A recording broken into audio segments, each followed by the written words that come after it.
पाली आणि बौद्ध साहित्यांचा इतिहास अत्यंत महत्त्वपूर्ण आहे, कारण या साहित्यामधूनच आपल्याला बौद्ध धम्म, बौद्ध तत्त्वज्ञान किंवा बौद्ध इतिहास या सर्वांची माहिती होत असते. आपल्याला जर बौद्ध धम्माचा अभ्यास करायचा असेल तर आपण सर्वस्वी या साहित्यांवरतीच अवलंबून आहोत. बुद्ध तत्त्वज्ञानाचा आपल्याला अभ्यास करायचा असेल, इतिहासाचं अध्ययन करायचं असेल तर सर्व काही केवळ या बौद्ध साहित्यांवरती आपण सर्व अवलंबून आहोत. आणि त्यामुळे बौद्ध साहित्यांची निर्मिती कशी झाली, त्याची एक्सलिंग कशी करण्यात आली, त्यामध्ये कोणकोणत्या विद्वानांचा, बौद्ध भिक्षूंचा सहभाग आहे, सहकार्य आहे, या सर्व गोष्टी आपण बौद्ध पाली साहित्याचं अध्ययन करीत असताना आपण करणार आहोत. तर ज्याप्रमाणे प्रत्येक धर्माचे धर्मग्रंथ असतात आहे ना, प्रत्येक धर्माचे काहीतरी विशिष्ट साहित्य असतात, अगदी त्याचप्रमाणे आपल्या बौद्ध धम्माचंही एक साहित्य जगत आहे, एक जग आहे, साहित्याचं जग आहे. आणि म्हणून बौद्ध साहित्य जगतामध्ये ज्या ज्या साहित्यांचा समावेश होतो त्या सर्व साहित्यांचा ऐतिहासिक दृष्टीने आपण अध्ययन करणार आहोत. मग तत्त्वज्ञानाच्या दृष्टीने जर अभ्यास करायचा असेल की कोणतं तत्त्वज्ञान त्यामध्ये आहे, मग ते तुम्हाला प्रत्यक्ष त्या पुस्तकांचा अभ्यास, वाचन करावं लागेल. आपल्या या लेक्चरमध्ये आपण त्या सर्व साहित्यांचा ऐतिहासिक दृष्टीने अभ्यास करणार आहोत. त्यामुळे या सर्व साहित्यांचा ऐतिहासिक दृष्टीने अभ्यास करण्यासोबतच तुमचंही कर्तव्य आहे की तुम्ही या साहित्यांचं स्वतः अभ्यास करावा, वाचन करावं, जेणेकरून या साहित्यामध्ये असलेलं बुद्धांचं तत्त्वज्ञान, धम्म आपल्याला. आज आपण बौद्ध पाली बौद्ध साहित्याचा इतिहास या नवीन चॅप्टरला आपण सुरुवात करीत आहोत. तर मुख्यतः पाली बौद्ध साहित्याचा थोडा एक वेन डायग्रामद्वारे आपण समजून घेण्याचा प्रयत्न करूया की कोणते कोणते साहित्य आहेत. पाली आणि बौद्ध साहित्यांचा वेन डायग्रामद्वारे, म्हणजे पाली बौद्ध साहित्यांचा इतिहास वेन डायग्रामद्वारे आपण थोडा समजून घेण्याचा प्रयत्न करू आणि मग त्यानंतर डिटेलमध्ये त्याचं आपण अध्ययन करू. पाली बौद्ध साहित्याचा इतिहास बघत असताना पाली बौद्ध साहित्यामध्ये ज्या ज्या साहित्यांचा समावेश होतो ते सर्व साहित्य आहे. प्रथम क्रमांकाला आहे त्रिपिटक.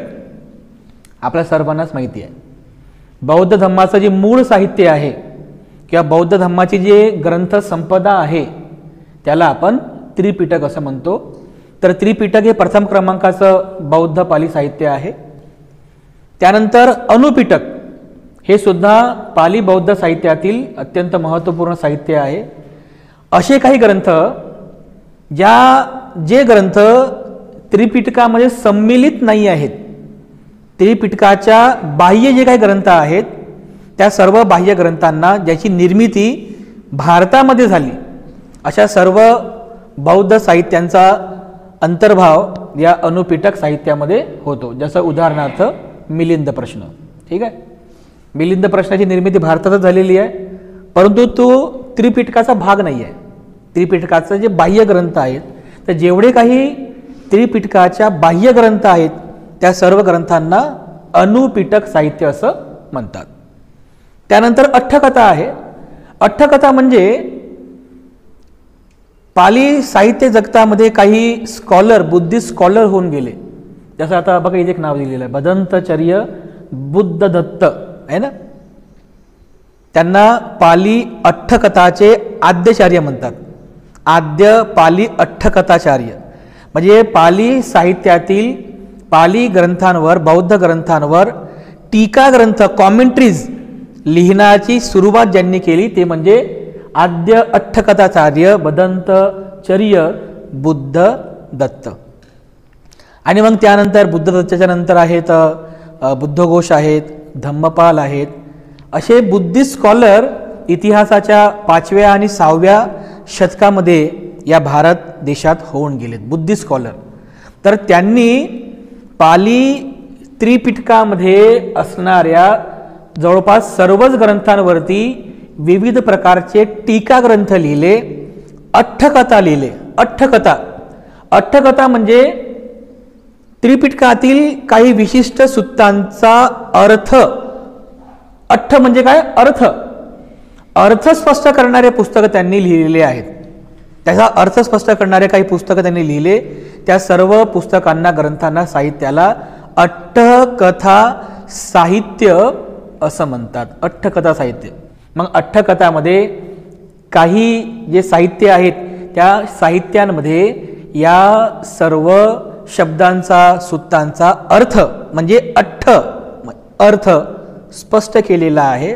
म्हणून अशा म्हणजे त्रिपिटकातील ग्रंथांचा, ग्रंथातील सूत्रांचा, सूत्रांतील शब्दांचा भावार्थ, मतितार्थ, अर्थ स्पष्ट करणारे जे काही कॉमेंट्रीज किंवा अर्थकथा आहे की नाही, ज्या साहित्यांची निर्मिती झाली त्या सर्व साहित्यांना अठ्ठकथा साहित्य असं म्हणतात.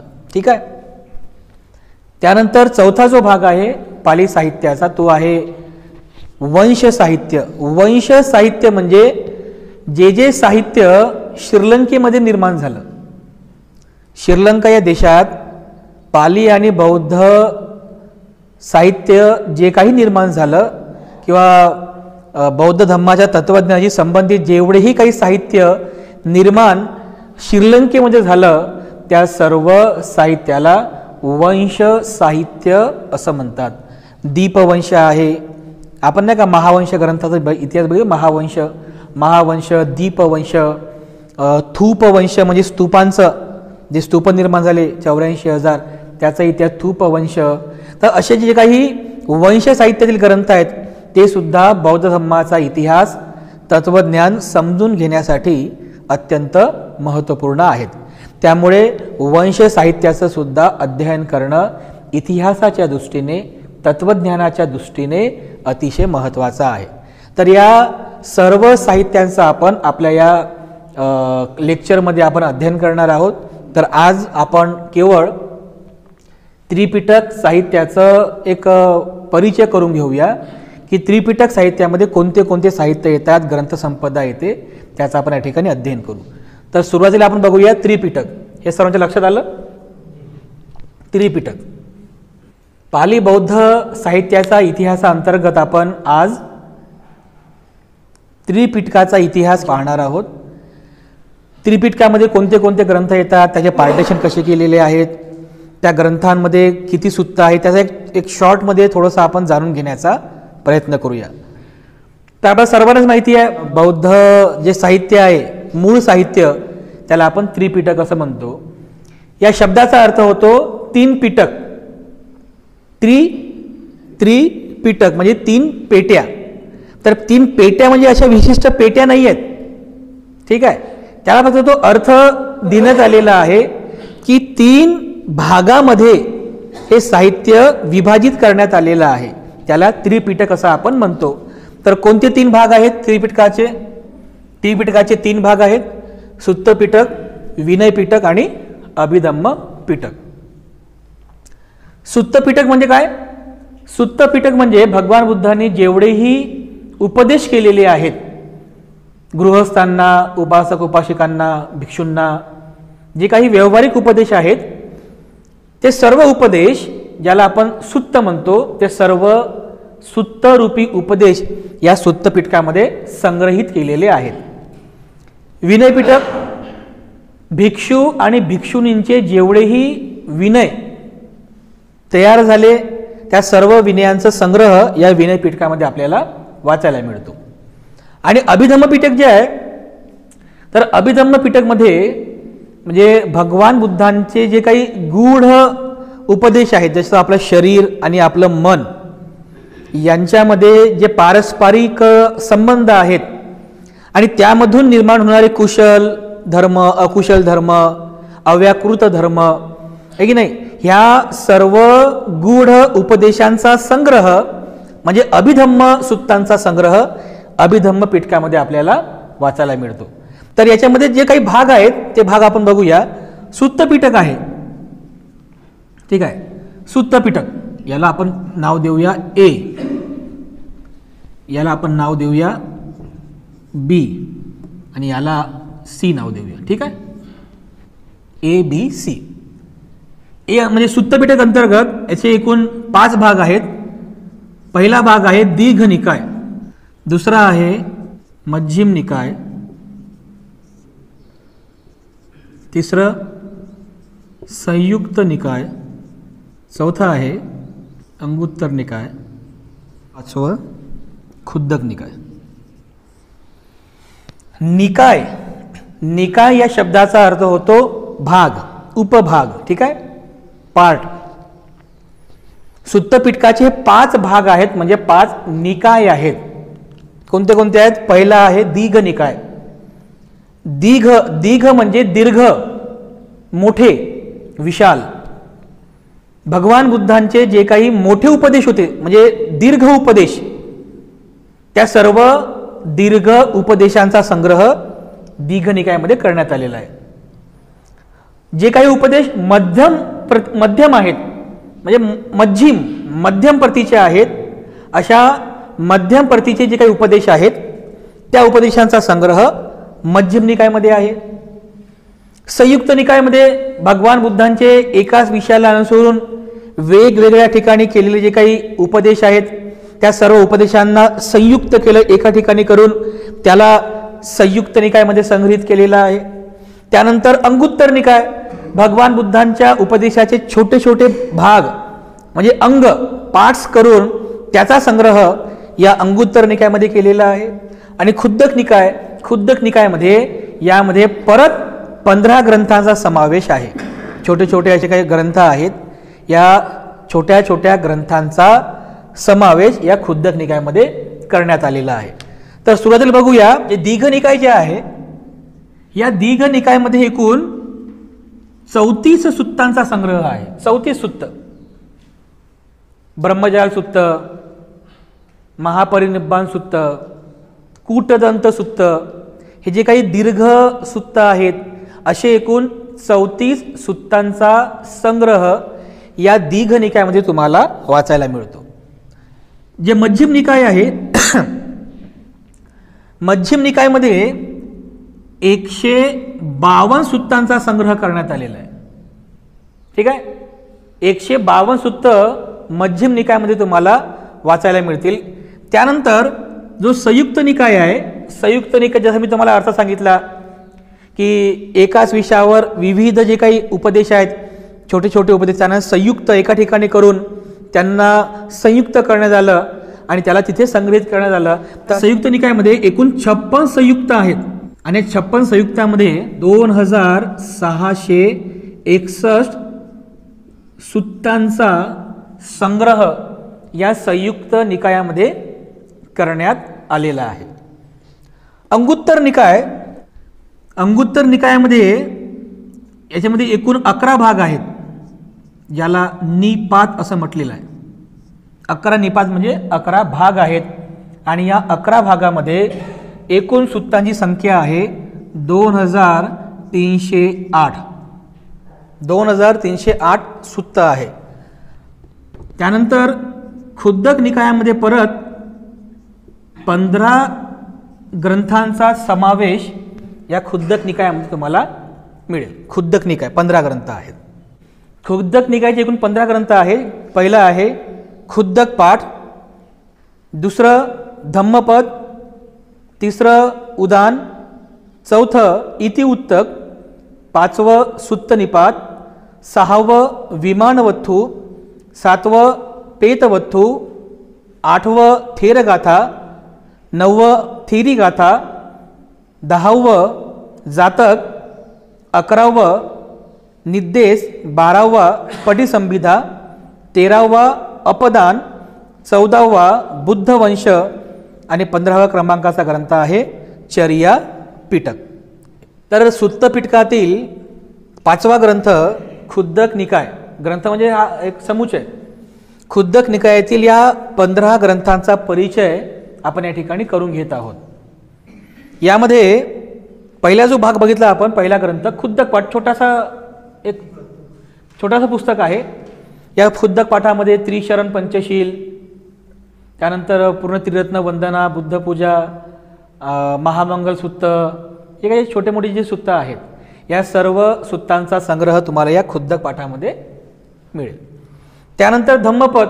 धम्मपद पुस्तक सर्वांनाच माहिती आहे की नाही. भगवान बुद्धांच्या विशिष्ट प्रसंगी म्हटल्या गेलेल्या जे काही सुविचार आहेत, पद आहेत, धम्मपद आहेत, त्या सर्व धम्मपदांचा संग्रह या ठिकाणी तुम्हाला पाहायला मिळेल. या धम्मपदामध्ये एकूण 26 वग्ग आहेत. 26 वग्ग आहेत आणि या 26 वग्गामध्ये एकूण 423 धम्मपदांच्या गाथा तुम्हाला या धम्मपद पुस्तकामध्ये, अतिशय छोटंसं पुस्तक आहे पण खूप महत्त्वपूर्ण पुस्तक आहे. म्हणजे असं म्हणतात की बुद्ध तत्वज्ञानाचा संपूर्ण सार म्हणजे या धम्मपद पुस्तक आहे. छोटंसं पुस्तक आहे पण फार महत्त्वाचं पुस्तक आहे. IMP पुस्तक आहे. प्रत्येकाच्या लायब्ररीमध्ये संग्रहित हे पुस्तक असायला पाहिजे. अत्यंत महत्त्वपूर्ण आहे. त्यानंतर उदान सुद्धा एक पुस्तक आहे. यामध्ये भगवान बुद्धांचे जे काही उदान आहेत, म्हणजे वेळेप्रसंगी भगवान बुद्धांचे जे काही उदान त्यांच्या मुखातून निघालेले आहेत, या सर्व उदानांचा संग्रह तुम्हाला यामध्ये मिळेल. उदान या पुस्तकात सुद्धा एकूण 8 भाग आहेत आणि त्यामध्ये भगवान बुद्धांचे एकूण 80 उदान तुम्हाला वाचायला मिळतील. हे पण एक छोटंसं पुस्तक आहे पण हे सुद्धा फार महत्त्वाचं पुस्तक आहे. इतिवृत्तकमध्ये याचे पण 4 भाग आहेत आणि या 4 भागांमध्ये एकूण 112 सुत्त या इतिवृत्तकमध्ये आपल्याला वाचायला मिळतात. सुत्तनिपात हा ग्रंथसुद्धा तेवढाच महत्त्वपूर्ण आहे. 70 सुत्त संग्रहित केलेले आहेत. विमानवत्थू 1286 छोट्या छोट्या सुत्तांचा संग्रह याच्यामध्ये आहे. पेतवत्थूमध्ये 814 सुत्तांचा संग्रह आहे. थेरगाथा हे सुद्धा पुस्तक सर्वांच्या परिचयाचं आहे. थेरगाथेमध्ये म्हणजे जे काही भगवान बुद्धांचे अग्रश्रावक होते, त्या भिक्खू संघामध्ये जे महत्त्वपूर्ण काही असे काही भिक्षू होते, अशा जवळपास 255 भिक्खूंचा परिचय या थेरगाथे पुस्तकामध्ये. आणि या 255 भिक्खूंच्या एकूण 522 गाथांचा संग्रह या थेरगाथा पुस्तकामध्ये केलेला आहे. थेरगाथामध्ये सुद्धा पुढींचा परिचय आहे. जातक कथा आहे. याच्यामध्ये भगवान बुद्धांच्या पूर्वजन्माच्या कथा सांगितलेल्या आहेत. 547 जातकांचा संग्रह या जातक कथेमध्ये आहे. त्यासोबतच निद्देश आहे. हा सुद्धा ग्रंथ महत्त्वाचा आहे. निद्देश, पटिसंभिधा.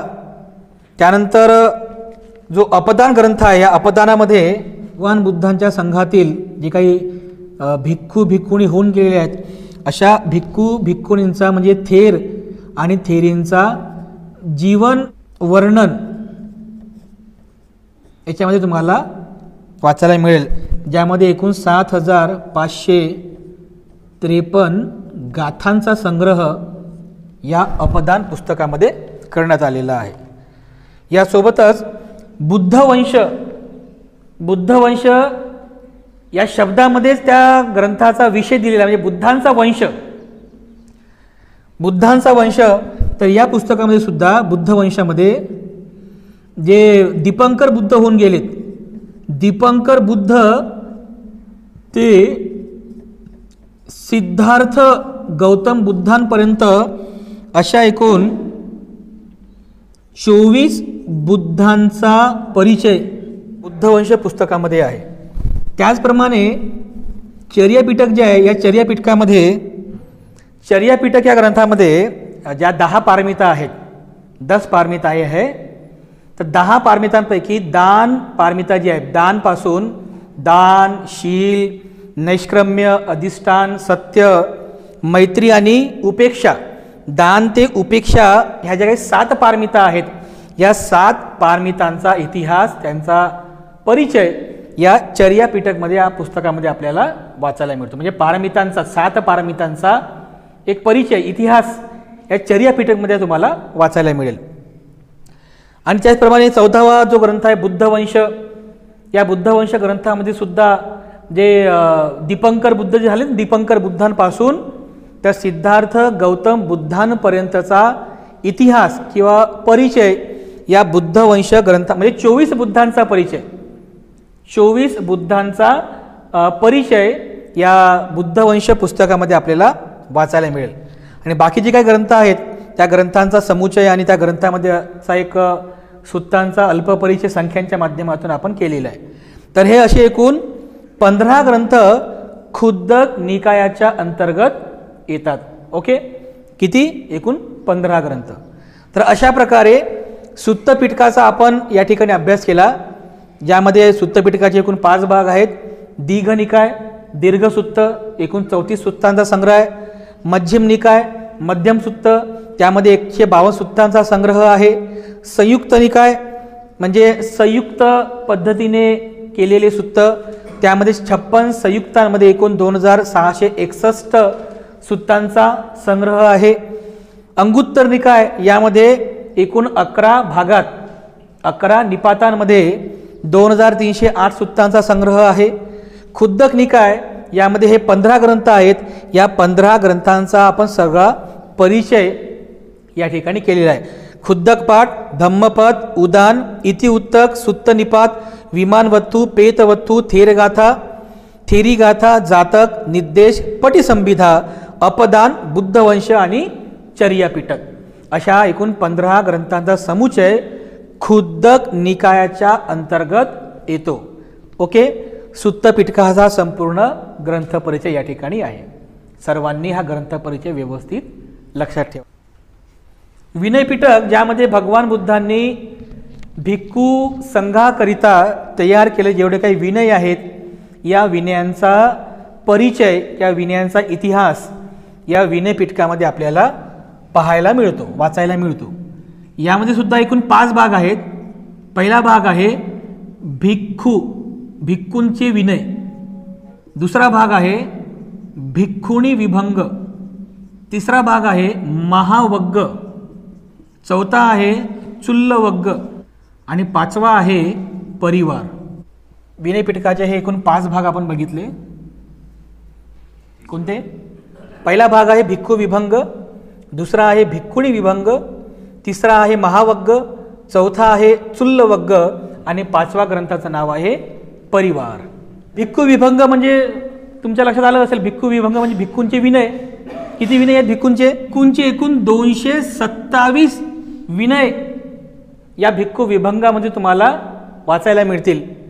भिक्खुणी विभंग आता जे बोललेत ना 311 हे भिक्खुणींसाठी विनय आहे. 311 जे हे भिक्खुणींची विनय. महावग्ग ग्रंथ आहे, चुल्लवग्ग आहे, परिवार आहे. महावग्ग आणि चुल्लवग्ग यामध्ये सुद्धा विनयाच्या संदर्भात ज्या काही कथा घडलेल्या आहेत, घटना घडलेल्या आहेत, त्यांचा इतिहास या महावग्गामध्ये आणि चुल्लवग्गामध्ये आपल्याला वाचायला मिळतो. जसं चुल्लवग्गांच्या बाबतीमध्ये आपण मागे चर्चा केली होती आहे ना. चुल्लवग्गामध्ये प्रथम धम्मसंगीती, द्वितीय धम्मसंगीतीचा उल्लेख या चुल्लवग्गामध्ये 11वा भाग आणि 12वा भाग, बरोबर आहे नाही. तर महावग्ग आणि चुल्लवग्ग हे सर्वचे सर्व विनयाच्या संदर्भातील विविध कथा, घटना आणि काही छोटे छोटे काही विनय असतील त्या सर्वांचा इतिहास या महावग्ग आणि चुल्लवग्गमध्ये आपल्याला वाचायला मिळतो. त्यासोबतच परिवार हा सुद्धा विनय पिटकातील एक महत्त्वाचा भाग आहे. विनय पिटकातील जो परिवार ग्रंथ आहे हा सुद्धा फार महत्त्वाचा ग्रंथ आहे. यामध्ये एकूण 15 विनयधर भिक्खूंचा परिचय आणि त्यांच्या संदर्भामध्ये असलेले एकूण 2620 सुत्तांचा संग्रह या परिवार पुस्तकामध्ये करण्यात आलेला आहे. इतिहासामध्ये असं सांगितलेलं आहे की हा जो परिवार ग्रंथ आहे हा परिवार ग्रंथ नंतर लिहिण्यात आला, म्हणजे भगवान बुद्धांच्या नंतरची ही कृती आहे हा परिवार, हा जो ग्रंथ आहे. त्यानंतर संगीतीमध्ये या ग्रंथाला विनय पिटकाच्या अंतर्गत 5व्या क्रमांकावरती स्थान देण्यात आलं आणि विनय पिटकाचा अत्यंत महत्त्वपूर्ण हा जो भाग आहे परिवार या ठिकाणी आपण पाहिलेला आहे. ठीक आहे. भिक्खू विभंग, भिक्खुणी विभंग महावग्ग, चुल्लवग्ग आणि परिवार असे एकूण 5 ग्रंथ या विनय पिटकामध्ये आपल्याला पाहायला मिळतात. त्यानंतर अभिधम्म पिटक. अभिधम्म पिटकाचे सुद्धा एकूण 7 भाग आहेत. पिटकाचा तिसरा महत्त्वपूर्ण भाग आहे अभिधम्म पिटक. जसं मी अगोदर सांगितलं की भगवान बुद्धांच्या उपदेशातील जे काही गूढ उपदेश आहेत, प्युअर आध्यात्मिक स्पिरिच्युअल उपदेश, शरीर आणि आपलं मन यांचे पारस्परिक जे काही कुशल धर्म आहेत, अकुशल धर्म आहेत, अव्याकृत धर्म आहेत, या सर्व उपदेशांचा संग्रह अभिधम्म पिटक अंतर्गत करण्यात आलेला आहे. याचे एकूण 7 ग्रंथ आहेत. या 7 ग्रंथांमध्ये पहिला आहे धम्मसंगिनी, दुसरा आहे विभंग, तिसरा आहे धातू कथा, चौथा आहे पुग्गल पय्याती, 5वा कथावत्तू, 6वा आहे यमक आणि 7वा आहे पठ्ठान. हे सगळे ग्रंथ भगवान बुद्धांच्या गूढ उपदेशांचं विवेचन करतात. आध्यात्मिक अभिधम्माच्या उपदेशाचा हा संग्रह या पुस्तकांमध्ये आहे. यामध्ये आपण जो कथावत्तू ग्रंथ बघितला होता ना, कथावत्तू आपण मागेच बघितलेला आहे. तिसऱ्या धम्मसंगीतेच्या इतिहासामध्ये कथावत्तू ग्रंथाचा कोणी निर्मिती केली? तिस्स. याची विषयवस्तू काय आहे? 17 संप्रदायाचं खंडन करणे आणि स्थविरवाद हा प्रमुख मानणे या संदर्भात जे काही विवेचन आहे ते एकूण प्रश्न उत्तराच्या स्वरूपामध्ये हा ग्रंथ आपल्याला वाचायला, म्हणजे प्रश्न विचारायचे आणि तिस्स भंतेजींनी त्याचं उत्तर द्यायचं, असे एकूण 216 प्रश्न या पुस्तकामध्ये आहेत. आणि त्या उत्तरामध्ये जे काही तत्वज्ञान आहे त्याचाच संग्रह या कथावत्तू ग्रंथामध्ये आपल्याला पाहायला मिळतो. अशा प्रकारे कथावत्तूचा इतिहास लक्षात ठेवा, विसरू नका. त्यानंतर यमक आहे, पठ्ठान आहे, धातुकथा, विभंग, धम्मसंगिनी हे सर्व अभिधम्माचे ग्रंथ आहेत. हे सगळेचे सगळे ग्रंथ आपल्याला इथे पाहायचे आहेत. तर अशा प्रकारे सुत्त पिटक, विनय पिटक आणि अभिधम्म पिटक या सर्व ग्रंथांचा जर आपण म्हणजे याचं जर कॅल्क्युलेशन केलं तर जसं समजा 1, 2, 3, 4, 5, ठीक आहे, हे 5 म्हणजे आणि 5व्याचे हे 15 ग्रंथ आहेत. एकूण हे किती ग्रंथ झाले? 19. त्यानंतर विनय पिटकाचे हे 5 ग्रंथ आहेत, 19 आणि 5, आणि हे किती आहे तिकडे? 7 ग्रंथ आहेत अभिधम्माचे. हे एकूण 7 ग्रंथ किती झाले? त्रिपिटकामध्ये एक याचा सगळा आपण एक्सेलिंग केल्याच्या नंतर त्रिपिटकामध्ये एकूण 32 ग्रंथांचा समुच्चय आपल्याला या ठिकाणी पाहायला मिळतो. किती? एकूण 32 ग्रंथ. सुत्त पिटकाचे 19 ग्रंथ, विनय पिटकाचे 5 ग्रंथ, अभिधम्म पिटकाचे 7 ग्रंथ, असे एकूण 32 ग्रंथांचा समुच्चय या त्रिपिटकामध्ये आपल्याला पाहायला मिळतो. तेव्हा अशा प्रकारे या संपूर्ण त्रिपिटकाचा एका वेन डायग्रामच्या माध्यमातून आपण अध्ययन करण्याचा प्रयत्न केलेला आहे.